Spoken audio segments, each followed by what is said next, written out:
Мы сменили 3 кассеты, пока наконец добились истинного списка. Sodyumda sulfat dedim. Kokomidopropil betaин dedim. Kokoglюкозид dedim. Из этих всех химических веществ что самое опасное? Парабен. Парамен. Парабены – это такой универсальный консервант. Не будь его, и крем заплесневеет, помада прогоркнет, шампунь протухнет. А чем он опасен для здоровья человека? Olduğu söyleniyor. Размножение раковых клеток. Мы спрашиваем, правильно поняли, что вы используете те вещества, которые, по вашему же мнению, способствуют размножению раковых клеток?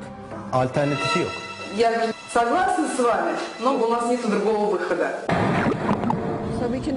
Вот что получилось. Под микроскопом мы можем увидеть выросшие раковые клетки. А ведь еще в середине 90-х в этой британской лаборатории обнаружили странную связь. У женщин, страдающих раком груди, в пораженной ткани переизбыток парабенов.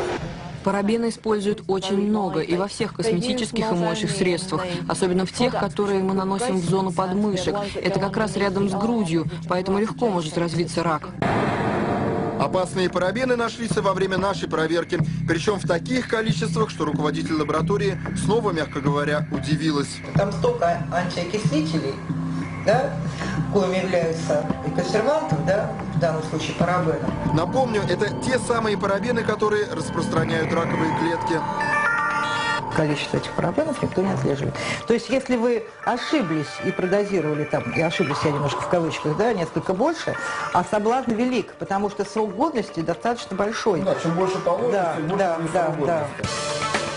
Врач Татьяна Бобышева из тех докторов, кто разбирается не только с действующим веществом в таблетках, но и с химическим составом на этикетках. Открывает нам секрет еще одного распространенного ингредиента – пропиленгликоль. Он почти во всех кремах используется. Он же используется для производства антифризов, чернил, тормозной жидкости.